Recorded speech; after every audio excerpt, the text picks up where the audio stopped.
ॐ नमो भगवते वासुदेवाय। ॐ नमो भगवते वासुदेवाय। ॐ नमो भगवते वासुदेवाय। Hare Krishna. Welcome to our Bhagavata Pravaha online sessions. Today we will begin the 9th canto of Srimad Bhagavatam. In the last 39 episodes, we have covered the first 8 cantos of Srimad Bhagavatam. And in the next 4 episodes, beginning from today, we will cover the 9th canto. The prominent theme of the 9th canto of Srimad Bhagavatam is Ishanu Katha, or the beautiful pastimes of the Supreme Lord and His dear devotees.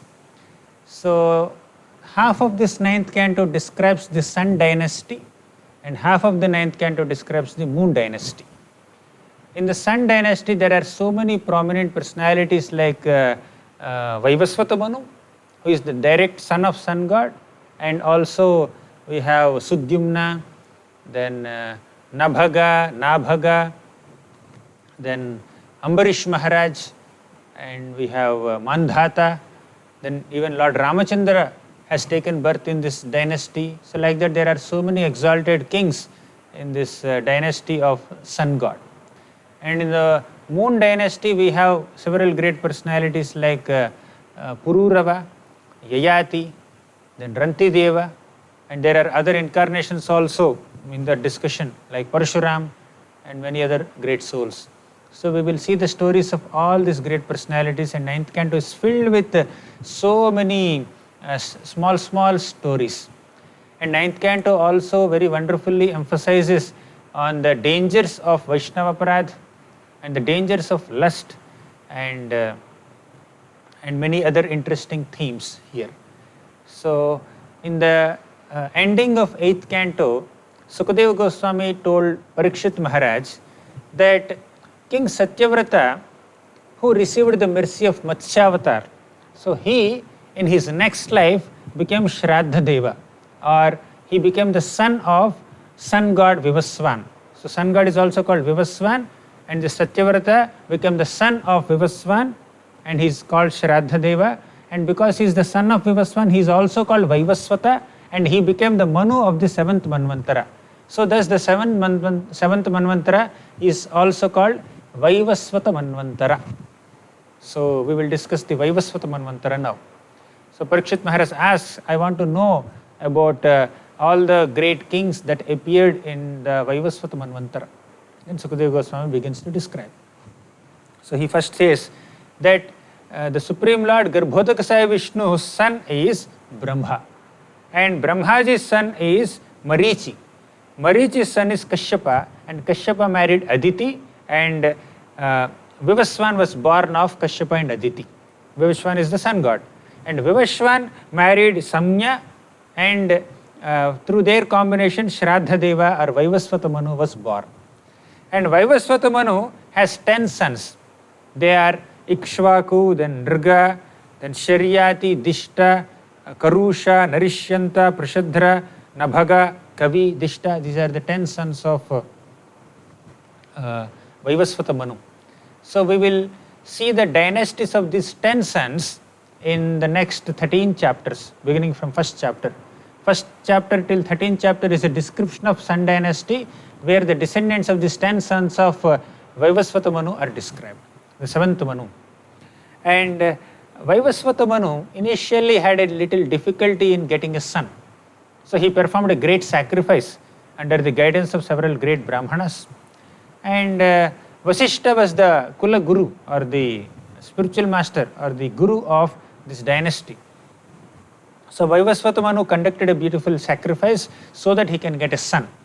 But somehow Vaivasvata Manu's wife Shraddha, so she had a desire to get a daughter.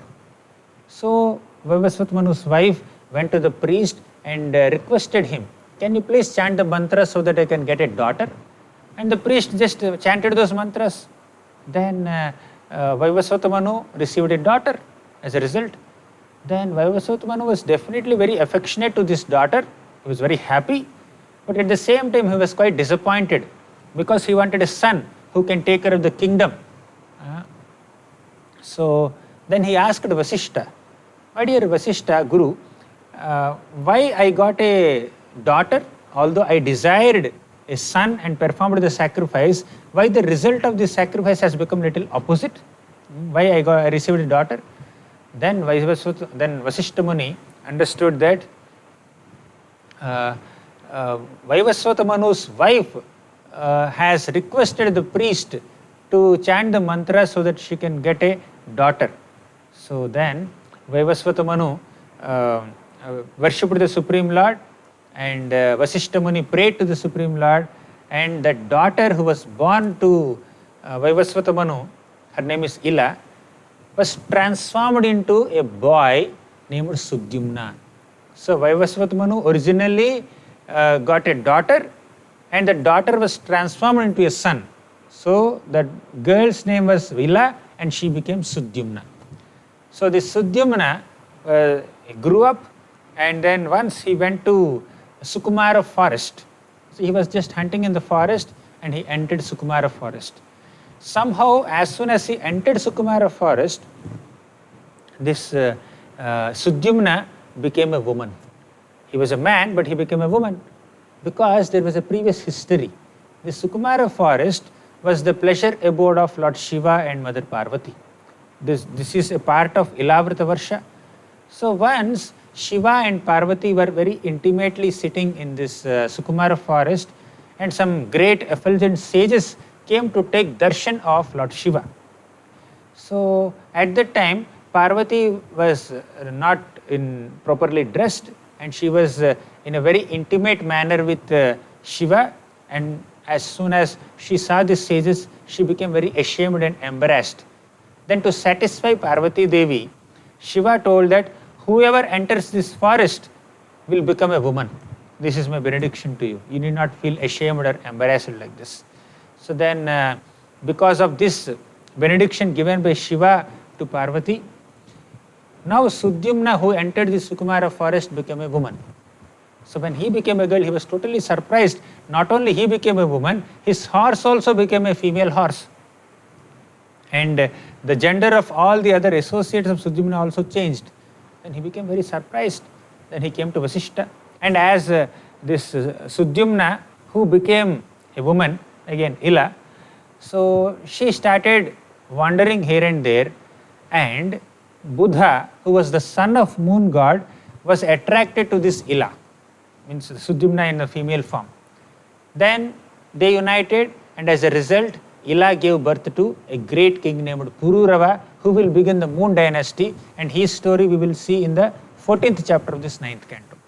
So Vaivasvata Manu's first child was a daughter named Ila. She became Sudyumna by the prayers offered to Lord Vishnu, and later that Sudyumna again became Ila, a woman, because of entering Sukumara forest.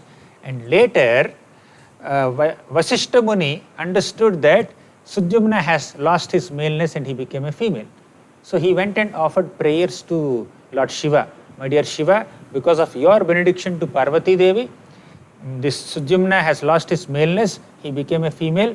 Can you please do some adjustment here? Can you please show some mercy on this Sudyumna and restore his maleness? Then Shiva became very merciful and restored the maleness of Sudyumna. So this Ila again became Sudyumna, but the point is, only for 1 month he will become a male, and next month he will remain a female. So alternate month he will become male. So like that this Sudyumna became a male and female alternate months. So like that.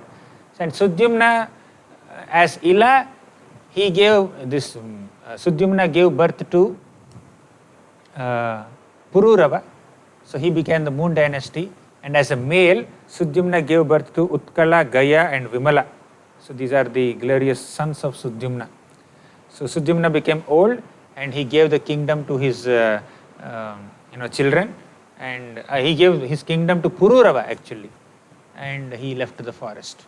And that completes the first chapter of 9th canto. Then we will enter the second chapter. So after Sudyumna retired, his father Vaivasvata Manu again desired sons. So he worshipped the Supreme Lord Vishnu and he received 10 glorious sons. So the 10 sons are Nriga, Sharyat, Ikshvaku, Nriga, Sharyati, Dishta, Drishta, Karusha, Narishyanta, Prashadra, Nabhaga and Kavi. These are the 10 sons of Vaivasvata Manu. He already had one son, Sudyumna, and he retired, and later he received, Vaivasvata Manu received 10 more sons. So now in the remaining chapters we will see the dynasties of these 10 sons of Swayambhu Manu, Vaivasvata Manu. So the one son named Prashadhara, he was very fond of cows and he was made the in charge of Goshala. He was taking care of cows, he was protecting cows even throughout the night also with a great sword. So like that he would protect the cows from ferocious animals who might enter the cow barn and eat the cows. So one day Prashadhara was guarding the cows in the middle of the night. Suddenly a tiger came there to attack the cows. So it was very dark and Prashadhara could not see, and somehow this tiger also seized a cow and the cow started screaming a lot. Then Prashadhara immediately went towards the direction where that scream was heard, and then he took up his sword and killed the animal. But later he realized that by mistake he has killed the cow instead of the tiger. Tiger was also injured slightly, and then the tiger became fearful and then ran away into the forest, but the cow has been killed by Prashadhara unknowingly.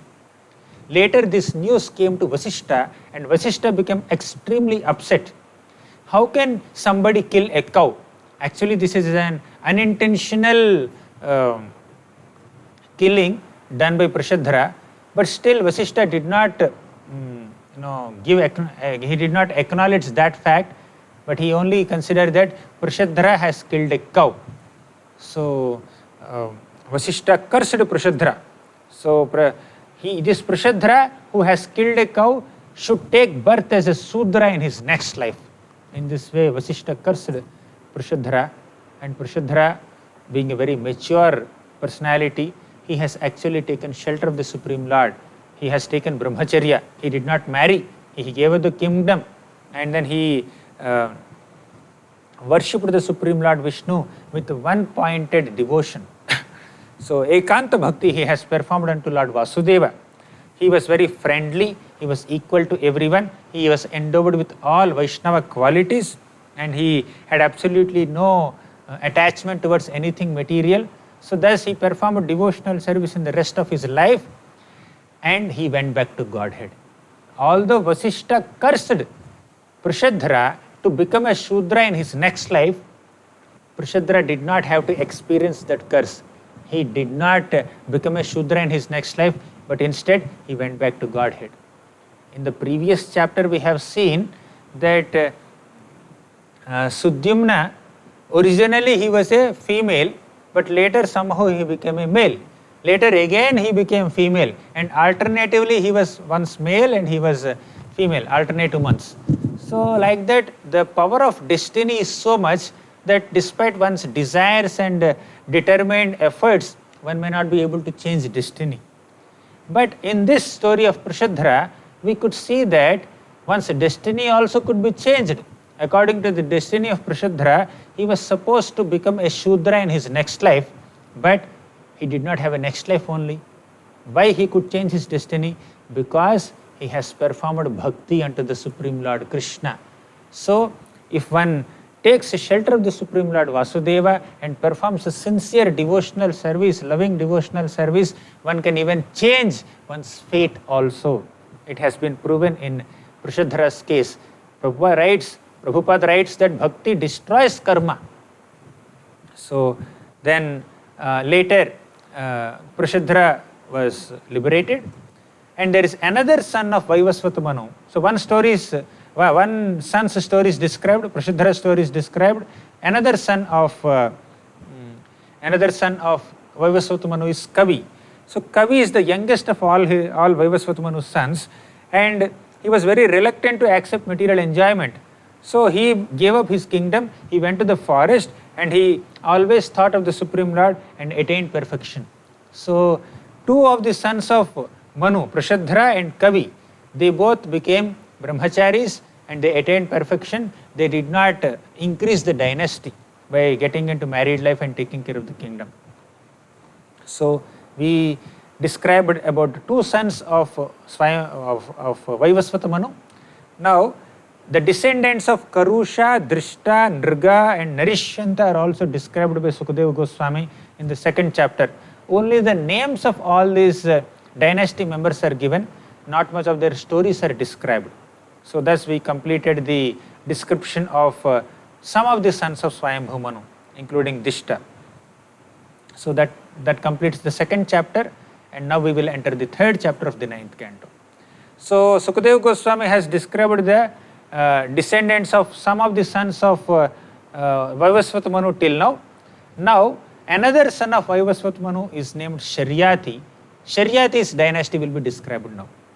Sharyati is a very wonderful king, and he had a beautiful daughter named Sukanya. And Sukanya is very dear to her father, and once this Sharyati took Sukanya and entered the forest. He was accompanied by so many soldiers, and Sukanya also was accompanied by her friends, girl friends. She was a small girl at that time, very young girl. So Sharyati went to the forest. In the forest there was a great sage named Chavanamuni. So Sukanya and Sharyati went to Chavanamuni's ashram. And while Sukanya was collecting some fruits in the forest along with her friends, she found two shining objects in a big anthill. So in an anthill she found some glowworms. So some shine is coming from two holes, and Sukanya was very much attracted. Because of her childish curiosity, she pierced those two glowing objects. And later she realized that she has done a mistake, because under that anthill Chavanamuni was there. He was doing his meditation. So Sukanya did not know this.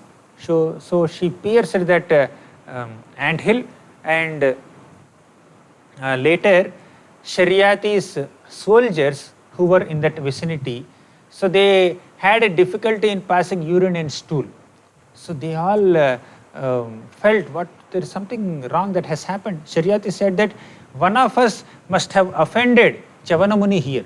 We must have done some offense in this hermitage, in this ashram area. Then immediately Sukanya, out of her honesty, she went in front of Sharyati and told Sharyati that, my dear father, I have done this. I have pierced two glowing objects in this anthill. Probably that could be the cause of this thing that all your soldiers are experiencing. Then immediately Sharyati became so afraid, and he went to Chavanamuni, fell at his feet, and offered obeisances to Chavanamuni and said, I am very sorry, and because of me some great offense has happened. This innocent, ignorant girl has done this offense to you. I am very sorry, please forgive me. So before even this Chavanamuni, who is a very old, irritable sage, could become angry, Sharyati intelligently fell at the feet of Chavanamuni begging forgiveness. Then Chavanamuni asked, is your daughter married? Then Sharyati immediately understood the intention of Chavanamuni. He said that, okay, my daughter is not yet married. I offer my daughter in marriage to you, my dear Chavanamuni.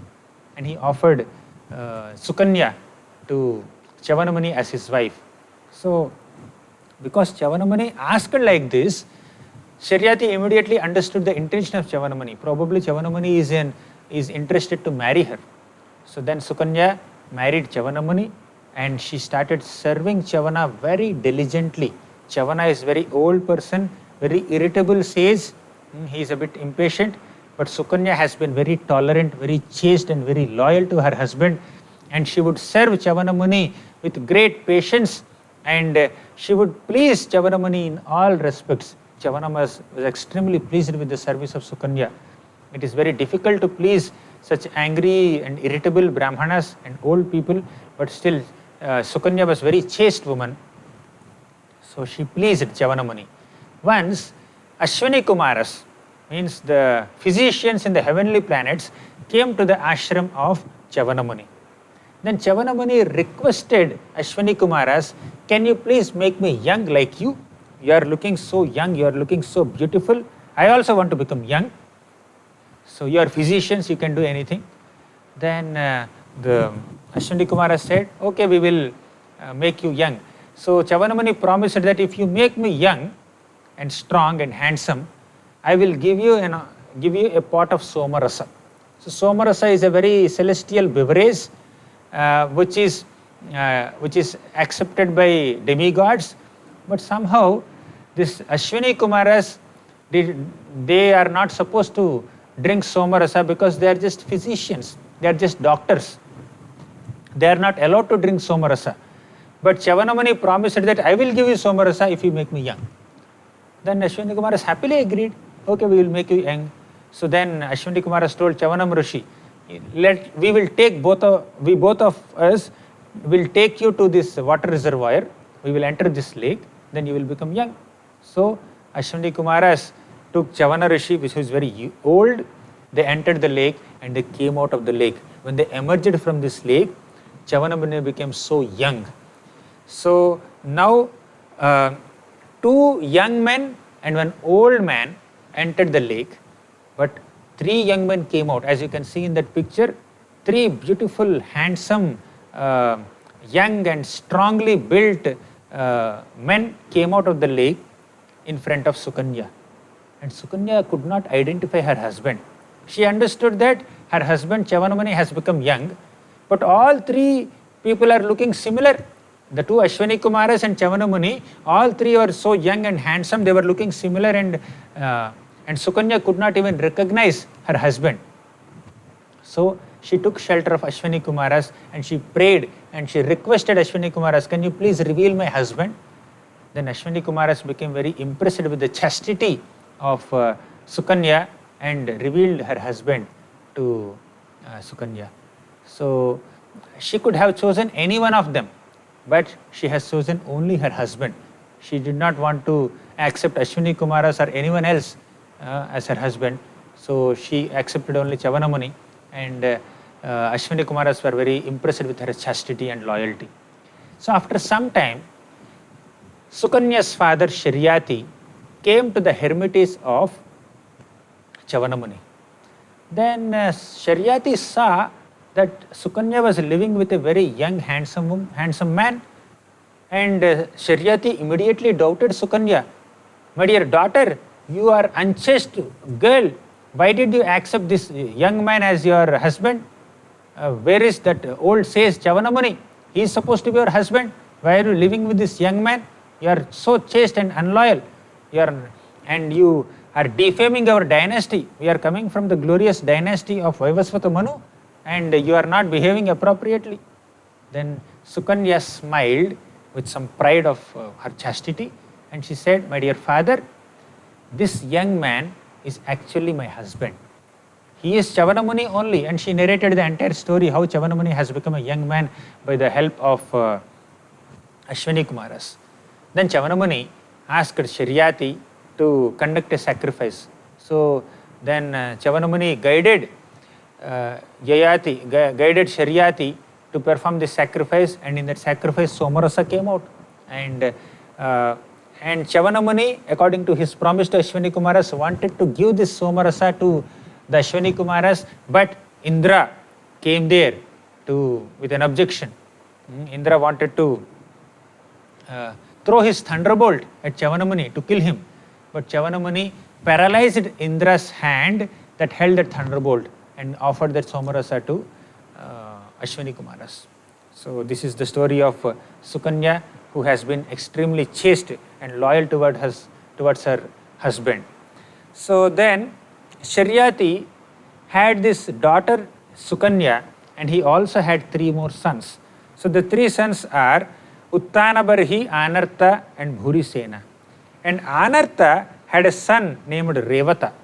And Revata constructed a kingdom known as Kushasthali in the middle of the ocean.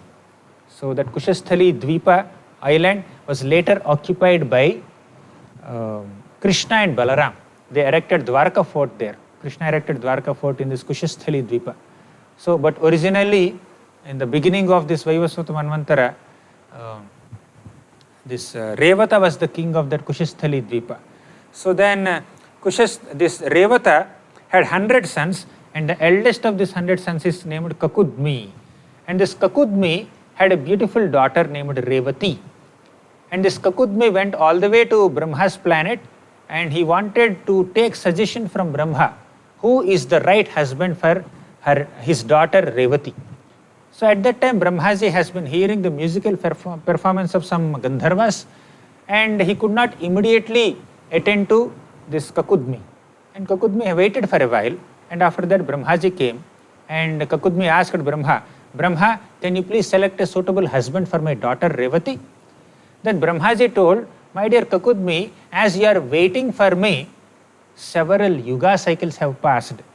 Whomever you have been considering in your mind as a son-in-law, all of them have disappeared, and even their descendants and several generations also disappeared, because the time scale in Brahma's planet and this earthly planet is different.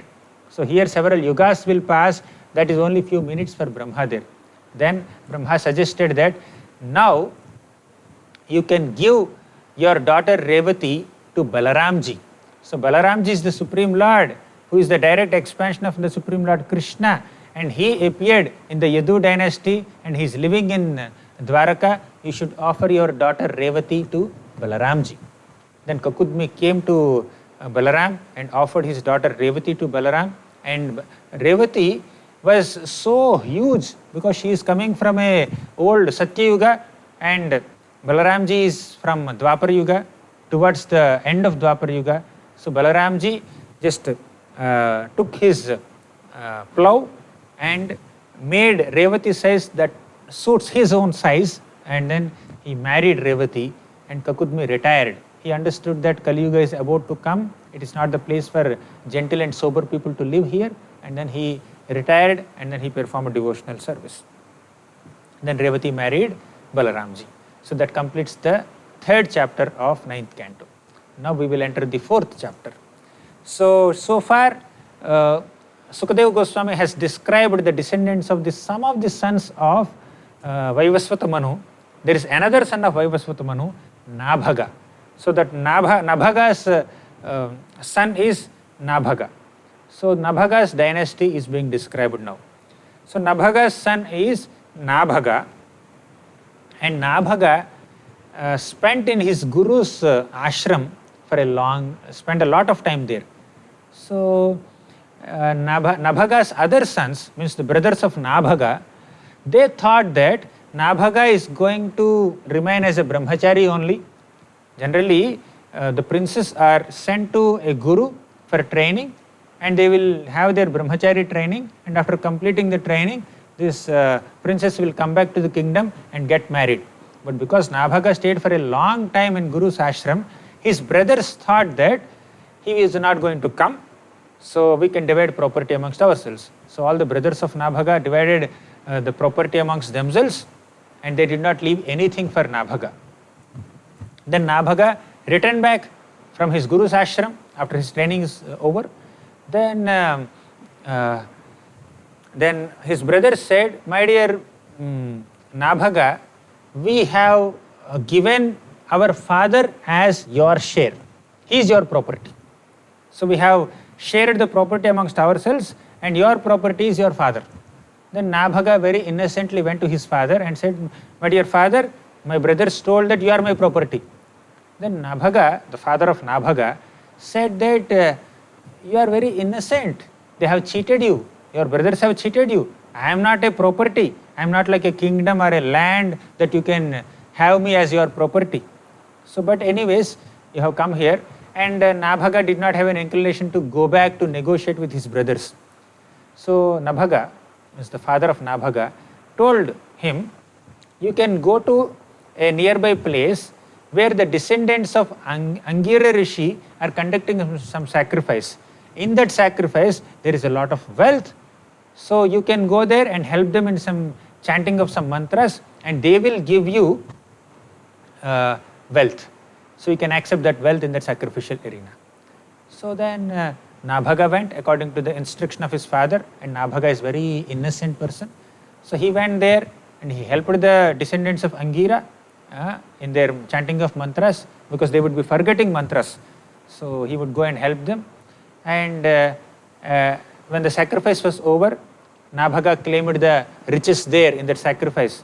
Then suddenly a black man in dark complexion, he has come and he wanted that property. He says that this property belongs to me.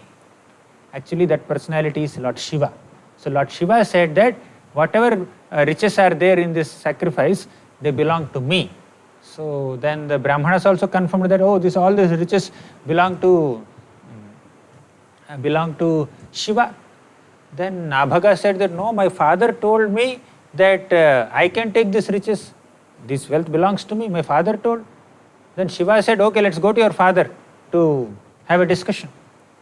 Then Shiva and Nabhaga went to Nabhaga, father. Then the father also confirmed that yes, Shiva is right. All the riches belong to Lord Shiva. Then Nabhaga said, okay, fine. If the father is also saying like that, he said, my dear Shiva, the riches belong to you.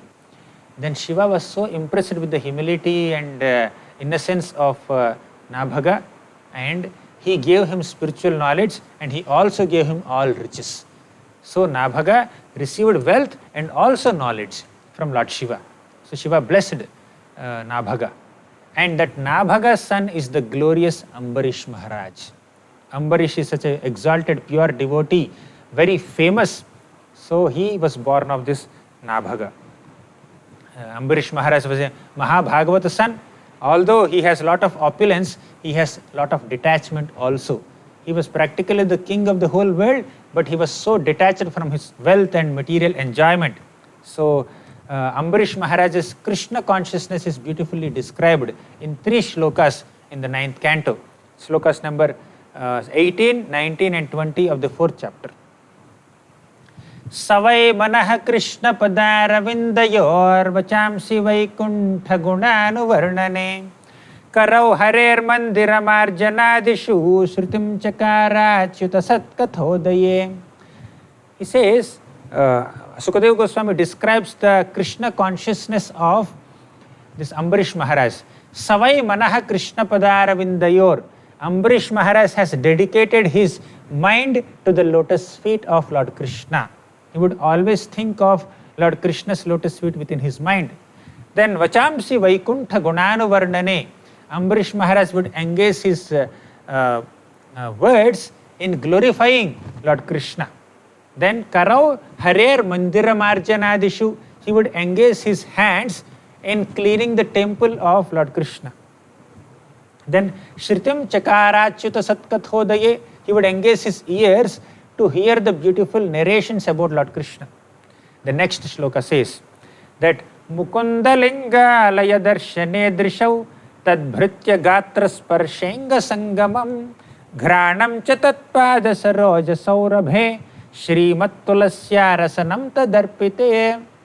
So in this next shloka, it is described that Mukunda Lingalaya Darshane Drishau. Ambarish Maharaj would engage his eyes in seeing the beautiful deity form of Krishna in the temple. And Tad Bhritya Gatra Sparsha Angasangavam. And he would also engage his body in embracing the transcendental bodies of other devotees. And Ghranam Cha Tatpada Saroja Saurabhe Shrimat Tulasya. Tulasi leaves are offered to the lotus feet of the Supreme Lord, and Ambarish Maharaj would engage his nose in smelling the fragrance of tulasi leaves. The Supreme Lord's lotus feet have a natural fragrance, and tulasi leaves are also offered to those lotus feet, and the fragrance emanating from the lotus feet of the Lord and the tulasi leaves offered to the lotus feet of the Lord will just bring about great transformation in the minds of people who are smelling that fragrance. Even 4 Kumaras also got transformed. So Ambarish Maharaj would smell the tulasi leaves, and rasanam tadarpite, and he would engage his tongue in tasting the prasad of the Lord. And next shloka says that Padau harer kshetra padanusarpane shiro hrishikesha padabhivandane kamam cha dasyena tu kama kamyaya yathottama shloka janashraya ratihi. This is also another beautiful shloka that describes the Krishna consciousness and Krishna conscious engagement of the senses of Ambarish Maharaj. Padau harer kshetra padanusarpane. Ambarish Maharaj would use his legs to travel to holy places of pilgrimage where Lord Krishna has performed beautiful pastimes. And Shiro Hrishikesha Padabhivandane. So Ambarish Maharaj would engage his head in offering obeisances to the lotus feet of the Lord. And Kamam cha dasya natu kama kamyaya. He would engage all his desires to serve the Supreme Lord. He would not desire any sense gratification for himself. Then yathottama shloka janashraya ratihi. And he would also maintain loving relationships and friendships with all those devotees who have taken shelter of the Supreme Lord Krishna. So this is the right utility of all the senses.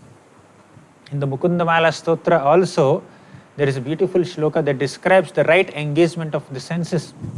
So the shloka says that Jihve kirtaya keshavam muraripum cheto bhaja sridharam panidvandva samarchaya achyuta katha shrotradvayatvam shrunu krishnam lokaya lochanadvaya harer gacchangri yugmalayam jighra ghrana mukunda pada tulasim murdhanna madhokshajam. Jihve kirtaya keshavam. Engage your tongue in glorifying Lord Keshava. Muraripam cheto bhaja. You should also engage your consciousness in glorifying, in remembering that Muraripu, that Supreme Lord, who is the enemy of Mura demon. Muraripam cheto bhaja sridharam pani dvandva samarchaya. Engage your hands in serving the Supreme Lord Sridhara. Sridhara means the Lord who holds Shri or goddess of fortune in his heart. So, Jihve kirtaya keshavam muraripum cheto bhaja sridharam pani dvandva samarchaya achyuta kathaha shrotradvayam tvam shrunu. Engage your ears in hearing Achyuta Katha or Krishna Katha. Then Krishnam lokaya lochanadvaya harer means engage your eyes in seeing the beautiful form of Krishna. Gacchangri yugmalayam, and engage your feet to go to the alaya or temple of the Supreme Lord. Jighra ghrana mukunda pada tulasim murdhanna madhokshajam. Engage your nose in smelling the tulasi fragrance and also offer obeisances unto the Lord. Murdhanna madhokshajam. Engage your head in bowing down in front of the Lord. So in this way, one has to engage all one's senses in Krishna's service. Although one's senses are material in the material body, if the same material senses are engaged in Krishna's divine spiritual service, the senses will become spiritualized. Ataha Sri Krishna namadina bhavet grahyam indriyaihi. The Nama, Rupa, Guna, Leela cannot be understood by one's material senses. But if the same material senses are engaged in Krishna's service, one can understand Krishna. Right? Sevan mukhehi jihvadau swayameva sparatyada. The Lord will reveal himself to a devotee who is engaging his senses in Krishna's seva. In this way, Ambarish Maharaj has engaged all his senses in Krishna's service. Then Ambarish Maharaj's rule was very ideal. He would take care of the citizens like a loving father, and he would spend a lot of time in Krishna conscious activities while taking the responsibility of king. Although he is the king practically of the whole world, still he would not neglect his devotional activities. And Ambarish Maharaj also worshipped the Supreme Lord by performing so many sacrifices for the pleasure of Lord Vishnu. And Ambarish Maharaj's citizens are also glorified in the 24th shloka. It is said that Swargo na prathito yasya manujair amara priyaha shravanadhibir upagradbhair uttama shloka chetasam.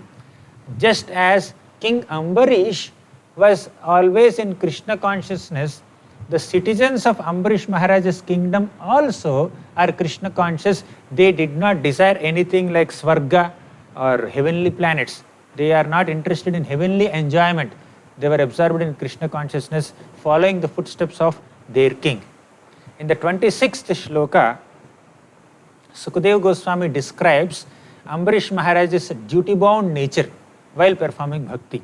He says, Saitham bhakti yogena tapoyuktena parthivaha swadharmena harim prinan sarvan kaman shanairjaho. Sukadeva Goswami says that Ambarish Maharaj has worshipped the Supreme Lord Hari by sincerely, meticulously performing his occupational duties also. He did not neglect his occupational duties. He worshipped the Supreme Lord. In fact, the purpose of performing all one's duties, prescribed duties, is ultimately to please Lord Hari. Sam siddhir haritoshanam. So Ambarish Maharaj is very dutiful and responsible in doing his duties while worshipping the Lord Krishna also. In the 27th shloka, Ambarish Maharaj's detachment is described so wonderfully. Griheshu dareshu suteshu bandhushu dvipottamatsyandana vatsushu akshaya ratna bharanambaradishu anantakosheshvakarot asanmatim.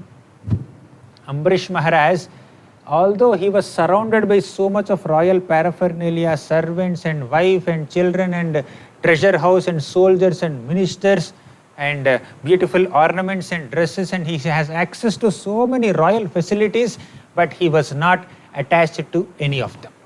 That is the nature of Ambarish Maharaj. So in this way, Ambarish Maharaj was ruling the kingdom and performing his bhakti, and once in Mathura Dham, Ambarish Maharaj was performing a Ekadashi Vrata.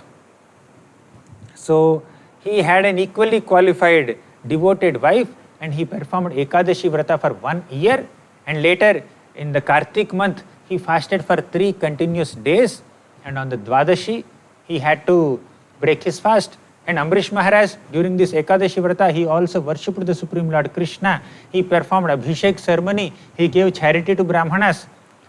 And when on the day where he had, on the Dwadashi day, where he was about to break his fast within very short time, Durvasa Muni came as an uninvited guest to Ambarish Maharaj's place.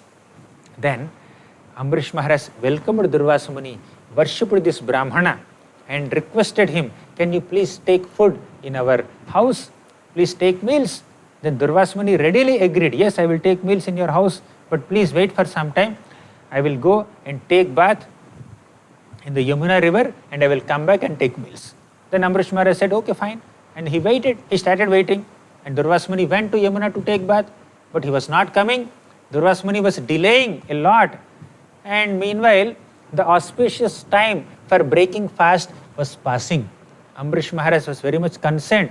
What will happen? I will have to break fast during this time. There is parent time. So when you break fast at the prescribed time on the Dwadashi day, then you will get the benefit of doing Ekadashi Vrata. So Ambarish Maharaj was very much concerned because parent time is passing and Durvasa Muni is not coming. So Ambarish Maharaj consulted the Brahmanas and he proposed to them that it is not proper for me to accept anything before I feed my guest Durvasa Muni. And it is also not proper for me to compromise on my fast breaking on Dwadashi day. Otherwise, I would not receive the benefit of doing the Ekadashi Vrata. So, it is said that if you accept water, that drinking of water is considered breaking fast and not breaking fast also. So, let me accept little water. Then he accepted water. So, accepting water is not considered breaking fast. Thus, he would not be disrespecting Durvasa Muni. At the same time, it is considered breaking fast in one sense. So he would also respect the Dwadashi vow, Ekadashi vow. So Ambarish Maharaj accepted little water. And after some time, Durvasa Muni came back. And Durvasa Muni, by his mystic power, understood that Ambarish Maharaj has drunk some water. So then immediately Durvasa Muni became so furious and said that you have called me as a guest to your house, and before feeding me, how can you accept something? It's a great insult to a Brahmana like me. So you deserve to be killed. And Durvasa Muni took a little hair from his head and then threw it on the ground, and he created a very fierce looking fiery demon to kill Ambarish Maharaj immediately. And that fiery demon was holding a trident, and it was so fearsome, and the demon started attacking Ambarish Maharaj. But Ambarish Maharaj did not move even one step from where he was standing. He thought that if the Brahmana is displeased, and if the Supreme Lord has arranged for this incident in my life, and if it is the Supreme Lord Vishnu's desire that I have to be killed in this way, let me be killed. But I will not retaliate. I will not do anything against the will of this Brahmana. This Brahmana wanted to kill me. If the Lord also sanctions that, let it happen. I will not do anything to defend myself or protect myself. So Ambarish Maharaj did not move an inch from where he was standing. But Ambarish Maharaj was always protected by Sudarshan Chakra. Being so pleased with the devotional service of Ambarish Maharaj, Lord Vishnu has given his Sudarshan Chakra to Ambarish Maharaj, and he instructed Sudarshan Chakra. Sudarshan Chakra, although it's a weapon, Sudarshan Chakra is a personality. All the weapons are also personalities, and Lord instructed Sudarshan Chakra to always protect Ambarish Maharaj in all circumstances from any attack of enemies. So Sudarshan Chakra immediately has burnt this demon, the fiery demon created by Durvasa Muni, to ashes, and Sudarshan Chakra has burnt this fiery demon to ashes, just like forest fire would burn a snake to ashes. So the fiery demon is gone, but Sudarshan Chakra did not stop there. Sudarshan Chakra wanted to punish and kill Durvasa Muni also, because it is Durvasa Muni who has engaged this fiery demon to kill Ambarish Maharaj. So Sudarshan Chakra started chasing Durvasa Muni, and Durvasa Muni started running away to protect his life. He went to every nook and corner of the entire universe, and Durvasa Muni was so frightened, and he went to every single spot where he can hide himself. But wherever he went, the Lord's powerful Sudarshan Chakra with his thousands of spokes started chasing Durvasa Muni. So Durvasa Muni, with his mystic power, he was going all over the universe. He can fly without an airplane also. But Sudarshan Chakra was not leaving. Sudarshan Chakra was constantly pursuing Durvasa. Then Durvasa finally went to Lord Brahma. After going to all directions, he went to Lord Brahma and said, "My dear Brahma, can you please give me shelter?" And Brahma said, "Durvasa Muni, you have offended the devotee of the Supreme Lord Vishnu. And in fact, myself and even Shiva, we are all surrendered devotees of Vishnu. We are servants of Vishnu. Whatever power we have is only because of the Supreme Lord Vishnu. We cannot do anything to protect you. My dear Durvasa, I cannot protect you." Brahma told like this. Then when Brahma expressed his inability to protect Durvasa, Durvasa ran to Lord Shiva. And Shiva also said the similar thing. Shiva also said that I cannot protect you. I myself and Brahmaji and all the other demigods are bewildered in our understanding of the Supreme Lord. The Supreme Lord's power is so great that it can captivate and bewilder even great demigods also. We also cannot protect you. Then Durvasa Muni did not find any rescue anywhere, and he directly went to Vaikuntha to take shelter of Lord Vishnu. So Brahma did not protect, Shiva did not protect, could not protect. So Durvasa Muni said that this Sudarshan Chakra belongs to Lord Vishnu. Let me go to Lord Vishnu so that he can withdraw the Sudarshan Chakra and protect me. And Vishnu is very affectionate to Brahmanas. So Durvasa Muni went all the way to Vishnu Loka, Vaikuntha. So although Durvasa Muni entered Vaikuntha with his mystic power, he was not actually in Vaikuntha, he was in Kuntha. Kuntha means misery. Vaikuntha means the abode of the Supreme Lord where there is absolutely no misery. But Durvasa Muni, although he is in Vaikuntha, he was full of misery. He was fearful of his life. So Durvasa Muni went and took shelter of Lord Vishnu. He fell at the feet of Lord Vishnu. He says that, my dear Lord, please protect me. Your Sudarshan Chakra is chasing me, like this. Then Lord said, Durvasa Muni, Brahma and Shiva told you that they are dependent on me.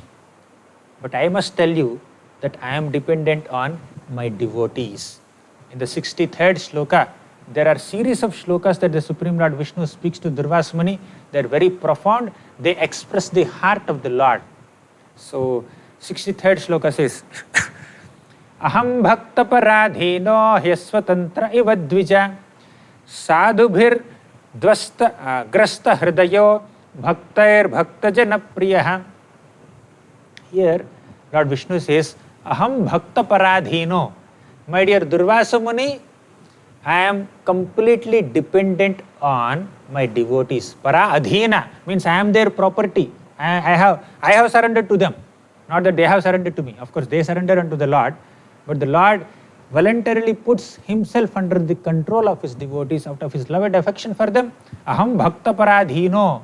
He asvatantra iva dvijaha. I am not at all independent, O Brahmana. And sadhubhir grasta hridayo bhaktair bhakta janapriyaha. My heart is completely controlled by sadhus, my devotees. Grasta hridayo. My heart is completely captivated and controlled and captured by my devotees. And bhaktair bhakta janapriyaha. My devotees are extremely dear to me, and the devotees of my devotees are also dear to me. What to speak of my devotee? Even those people who are the devotees of my devotees are also dear to me. So to that degree I am controlled by my devotees. Then in the next shloka, actually devotees' mercy follow the Lord's mercy. If you want Lord to be merciful to you, you need to receive the mercy of a devotee first. In the 64th shloka, Lord Vishnu says, Naham atmanamāsāshe madbhaktaihi sadhubhirvina shriyam chatyantikam brahman yesham gatiraham para. He says in this shloka that, O Durvasa, I cannot even enjoy my own opulences without my devotees. Not that the Lord has no ability, but the Lord had no intention to enjoy his opulences. He considers that what is the use of all my opulence and wealth and resources or many other things without my devotees. Without my devotees, I don't want to enjoy. So my enjoyment is with the devotees. Without the company of devotees, I cannot enjoy. My ultimate enjoyment is in the association of my devotees. So that is the feeling of the Lord. He cannot enjoy even his opulences also. And the greatest pleasure derived by the Lord is in his devotees' company. And in fact, the Supreme Lord, for that reason, he increases his devotees. He wants as many number of devotees as possible. That's why he descends as incarnations into this material world and spreads the process of bhakti yoga and makes more and more living entities as his devotees and takes them back to Godhead to enjoy in their company. To that degree, the Lord loves the company of his devotees, although he is self-sufficient. So the Lord feels a sense of self-sufficiency only in the company of his devotees. In the 65th shloka, Lord Vishnu tells Durvasa, the sacrificing spirit of his devotees, Ye daragara putrapta pranan vittam imam param hitva mam sharanam yataha katham tam styaktumutsahe. Oh my dear Durvasa, my devotees give up everything that they have. Dara, agara, putra, apta. Dara means wife, agara means home. Then putra means sons, apta means relatives.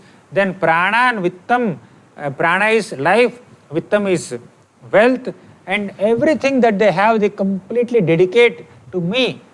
So how can I give them up? They give up everything to serve me. How can I give them up? I cannot give them up. It is my duty to protect them in all circumstances. Then, 66th shloka, Lord Vishnu says, मयि निर्बद्ध हृदयाः साधवः समदर्शनाः वशे कुर्वन्ति मां भक्त्या सत्स्त्रियः सत्पतिं यथा. Devotees completely control the Lord, just as chaste women control their husbands. Similarly, the devotees who are completely dedicated to the Lord can control even the Lord. So in this way, Vishnu glorifies the potency of his devotees, and he says that 67th shloka, he says, Matsevaya pratitam te salokyadi chatushtayam nechanti sevaya purnaha kutonyat kala viplutam. He says, Matsevaya pratitam te, to render service unto me, my devotees can give up all kinds of liberation also. Salokyaji chatushtayam. There are 4 kinds of liberation. Salokya, Sarishti, Samipya, Sarupya. Salokya means to stay in the same planet of the Lord. And Samipya means to stay so close to the Lord. And Sarupya means to have the same form as the Lord. Sarishti means to have the same opulence as the Lord.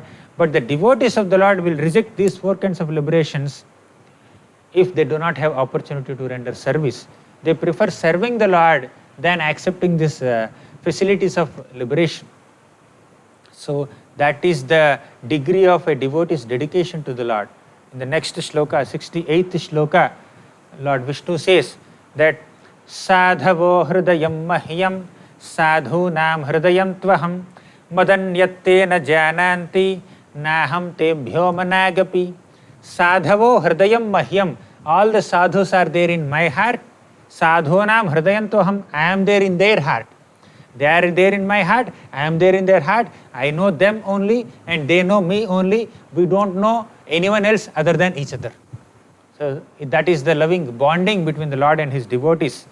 Now, Lord Vishnu says that Durvasa, my devotees give up everything for my sake. What have you given up? Durvasa asks the Lord, Lord, you are saying that devotees are dear to you so much, but you, Brahmanas are also dear to you. You are described as Namo Brahmanya Devaya. So I am a Brahmana. Don't you protect me?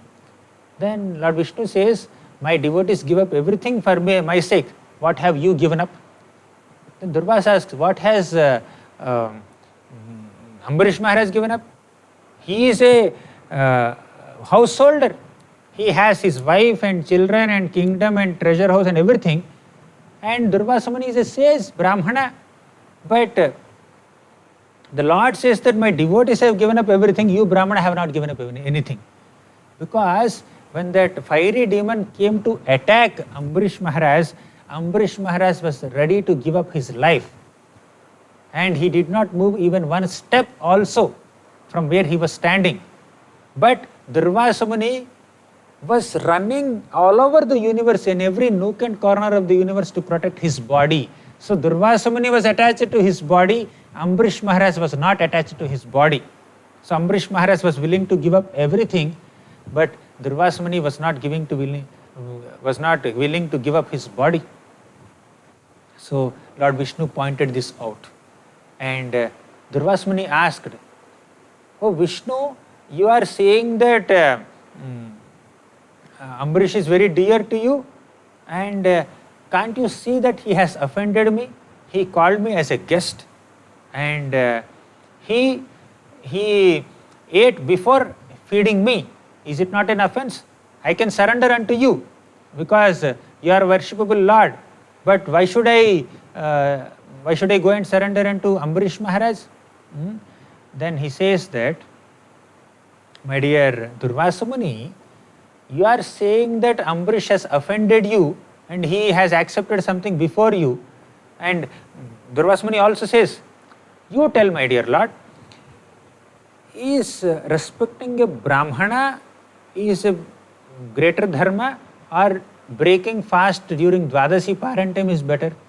So between the breaking fast on Dwadasi Paran time and respecting Brahmana, between these two, which is more important? You Brahmanas are dear to you, and one who offends a Brahmana will displease you, but he has offended me, which is more important? Then Vishnu says, you fool, you do not know the rules and regulations of Dwadasi Paran time or whatever.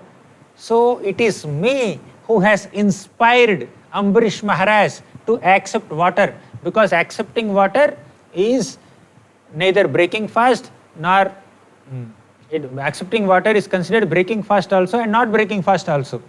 And who gave this idea to Ambarish Maharaj? Lord Vishnu from within the heart gave this idea. So Vishnu told Durvasa Muni, I give inspiration to my devotees to act appropriately according to time, place and circumstances. I only gave him the idea of drinking water when you were delaying, when you went to Yamuna. So you don't know the rules and regulations. Actually, he respected you also, and he respected Ekadashi Vrata also, because accepting water is not like breaking fast, so he respected you. And accepting water is also considered breaking fast, so he respected Ekadashi Vrata also, Dvadashi Parantime also. So he did both, but you do not know the finer nuances of following dharma and following vows. Go and surrender unto this Ambarish Maharaj and he will teach you. So then Durvasa Muni was taken aback. So then finally Lord Vishnu also told in the 70th verse, he says that Tapo vidya vipranam nishreyasakare ubhe te eva durvinitasya kalpate karturanyatha.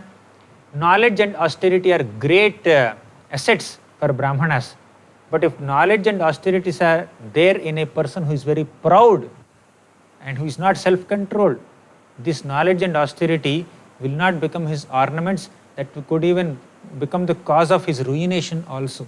So you are very proud.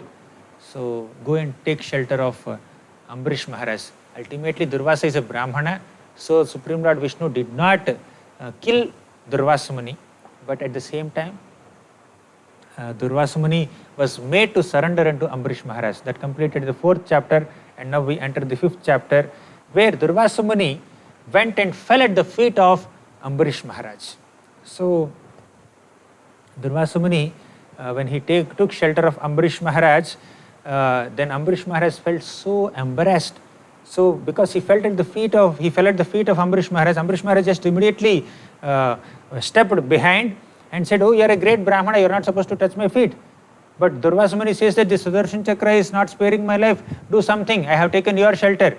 Then Ambarish Maharaj offered fervent prayers to Sudarshan Chakra, and he said that Sudarshan Chakra, my dear Sudarshan Chakra, if at all our dynasty has done any good activities or pious activities, in exchange of all our pious credits and spiritual credits, please spare the life of this Brahmana Durvasa.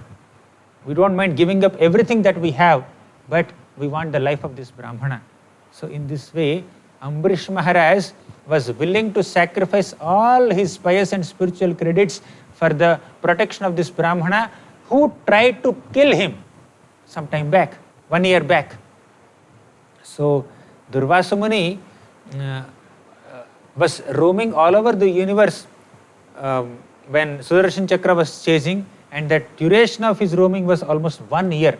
So for 1 year, this Ambarish Maharaj did not accept any food, because he was thinking from his heart, Ambarish Maharaj was thinking that, when Brahmana came to my house, I could not feed him well. So Ambarish Maharaj was not considering what injustice has been done to him. He was only thinking that I have offended a Brahmana. He became displeased with me. He came to my house to eat food, but I could not feed him food. So he just went away. So out of that guilt, Ambarish Maharaj did not accept anything. Then he finally requested Ambarish Maharaj requested Sudarshan Chakra to spare the life of Durvasa, and Sudarshan Chakra did not continue to harm, to continue to chase Durvasa, and Durvasa Muni's life was spared. Then Durvasa Muni became very much impressed with the devotion and kindness and compassion of Ambarish Maharaj, and he started glorifying the qualities of Ambarish Maharaj. He says that, Aho, in the 14th shloka, 14, 15, 16, in these 3 shlokas, Durvasa Muni glorifies the devotees of the Lord. Aho ananta dasana mahatvam drishya madhyame kritagaso api yadrajan mangalani samihase. I have witnessed the greatness of the devotees of the Supreme Lord, Ananta. So they are so kind-hearted, Kritagasopi yadrajan, although I have committed an offense unto this Raja, he has exchanged all his powers and pious credits to save my life.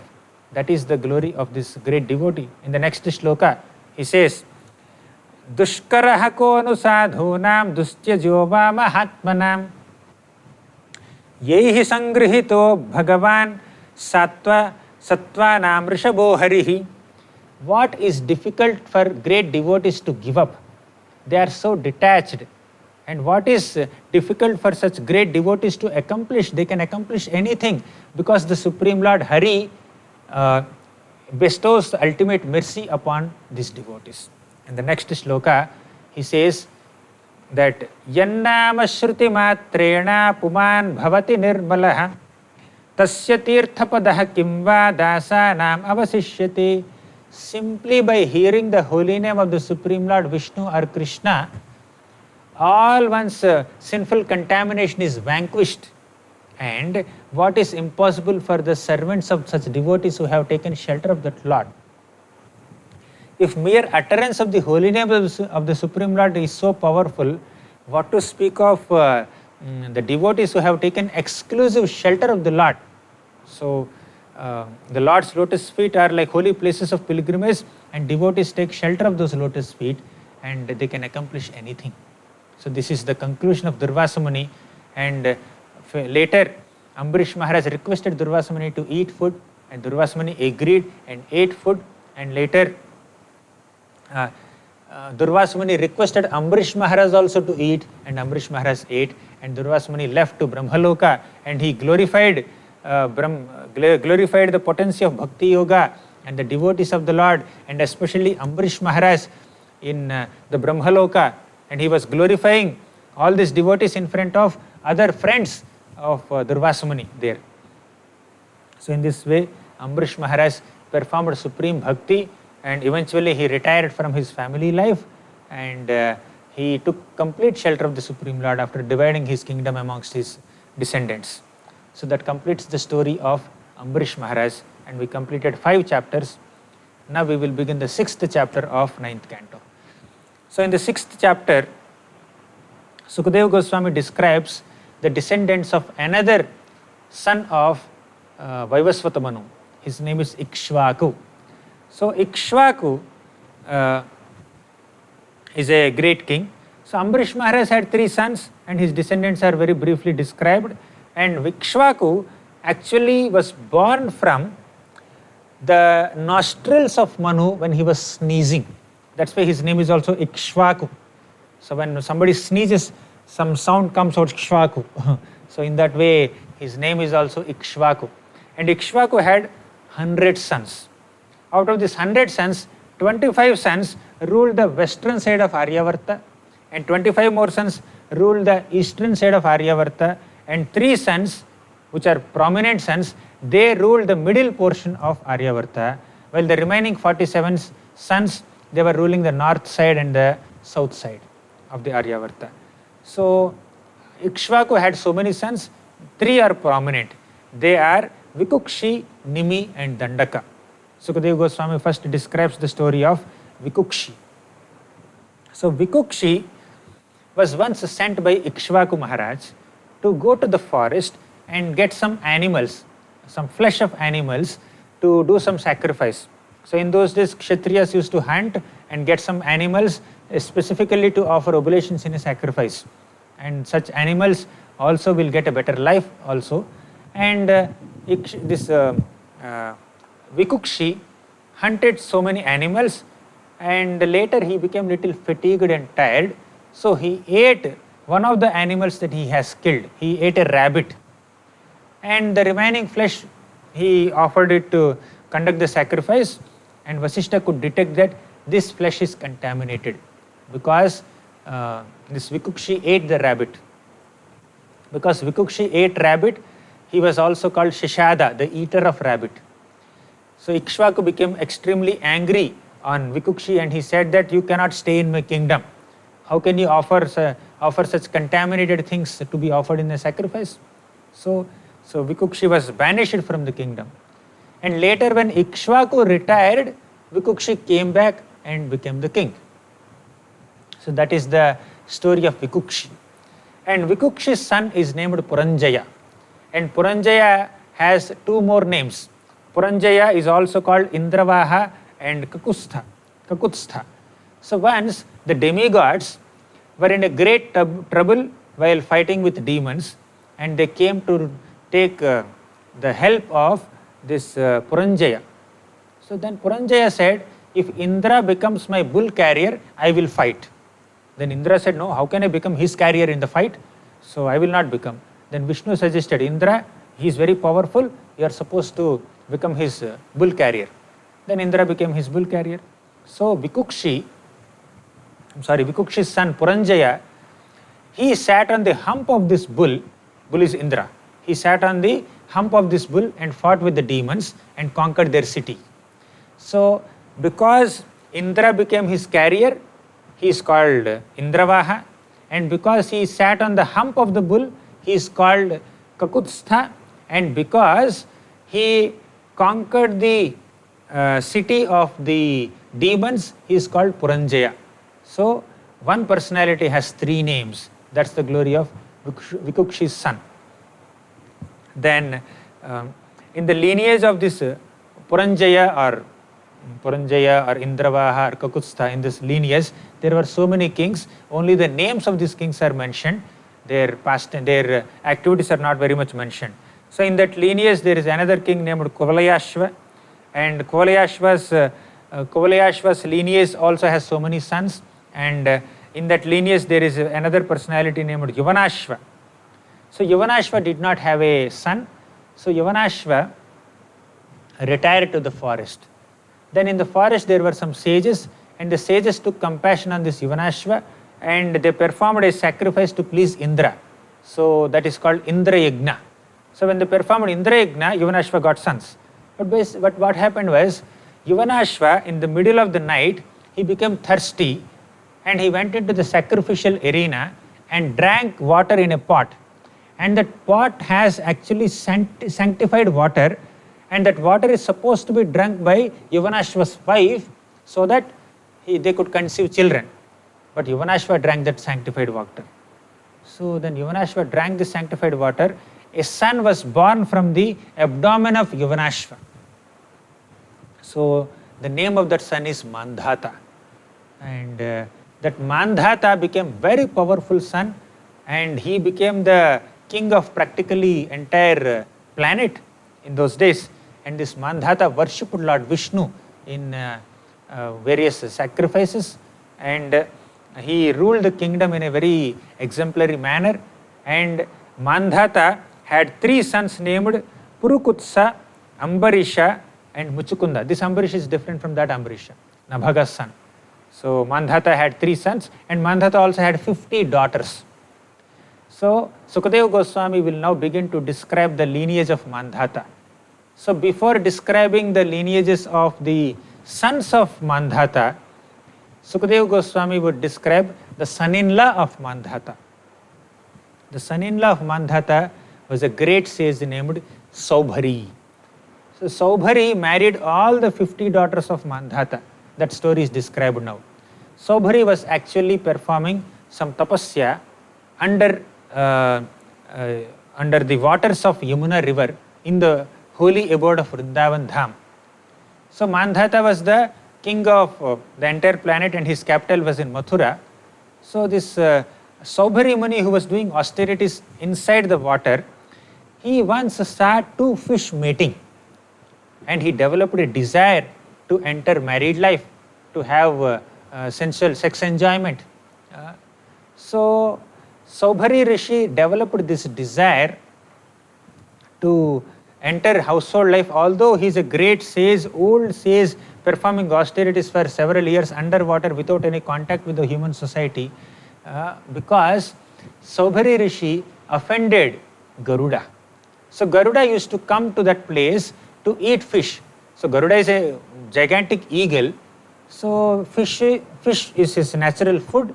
So he would come to eat fish, but Saubhari Rishi cursed Garuda. So he said that you cannot come here.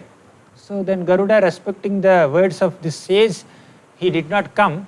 but Garuda is not obliged to respect, but still he respected and then he did not come. But this fish is meant for the enjoyment of Garuda, but Saubhari Rishi deprived Garuda of that enjoyment. So because of this Vaishnava aparadha that he has done, Saubhari Rishi developed this desire to have sex. So then he came out of that water and he went to King Mandhata. Saubhari Rishi came out of that water of Yamuna, he went to Mandhata and said, "My dear king, I want to marry and please give me one of your daughters in marriage." Then Mandhata was not very much impressed with the Saubhari Rishi's attire. He was looking old, he was a sage, but also Mandhata did not want to say no to Saubhari Rishi because he is a great sage, he might curse him. So Mandhata very simply said that, "My dear sage, actually I wanted to get my daughters married to a husband whom they like. If my daughters like anybody, they can marry them. So better you go to my daughters." So one of the messengers of Mandhata took Saubhari Rishi to the palace where the 50 princesses of Mandhata were staying. So Saubhari Rishi understood why Mandhata is indirectly saying no. So Saubhari Rishi understood that I am looking very old, I am not very handsome, I am a sage. So that's why he is not willing to give his daughter to me. So then by his own mystic power, Saubhari Rishi transformed himself into a very beautiful, handsome young man. So when he came in front of the 50 daughters, all the 50 daughters of Mandhata started fighting with each other. They were so attracted to Saubhari Muni that they all started quarreling with each other that, "Oh, I want him as my husband, I want him as my husband." So thus Saubhari Rishi married all the 50 girls and he begot 100 sons through each of those 50 girls. And with his mystic power, he has created home and he has created a very opulent home and all the household paraphernalia, soft beds and ornaments and dresses and pleasure spots. So with his mystic power, he created so many ways of sense enjoyment and he enjoyed with his wives, 50 wives, and he begot 100 sons from each of them and he became 1,000. And seeing the opulence of Saubhari Rishi and seeing such high grade sense enjoyment experienced by Saubhari Rishi, even Mandhata was also very much surprised. He was the emperor of the whole world, which is filled with 7 oceans and 7 islands, but Mandhata also could not understand how one person can enjoy to such a degree.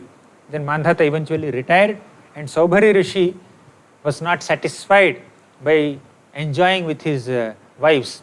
And later one day he was contemplating and he thought that, why did I become like this?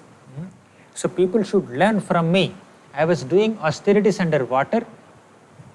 Although I was 1, I became 50 and later I became 5,000 with family members. So I was just absorbed in material entanglement and sense gratification. So people should take example, people should take lesson from my case and they should not get involved in sense gratification. So then he said that no one should take wrong association. In the 51st shloka he says that Sangam tyajeta mithuna vratinam mumukshuho sarvatpanana vishrujed bahirindriyani ekascharan rahasi chittamanantameshe yunjit tadvratishu sadhushu chet prasangaha. He says that anybody who desires liberation should give up association of opposite gender and especially those people who are very much attached to the opposite gender. One should not have undue attachment to opposite gender and one should not also associate with those people who are constantly seeking sense gratification. Then he says that if at all one wants association, they should associate only with the devotees of the Supreme Lord and perfect their lives. So when Saubhari Muni thought like this, so he realized his mistake and eventually he retired from active family life and he worshipped the Supreme Lord and he eventually perfected his life. and his 50 wives, they also followed the footsteps of Saubhari Rishi, and they also attained perfection. So although Saubhari Rishi became lusty, seeing the lusty affairs of a fish, still Saubhari Rishi's story is mentioned in Srimad Bhagavatam because to demonstrate the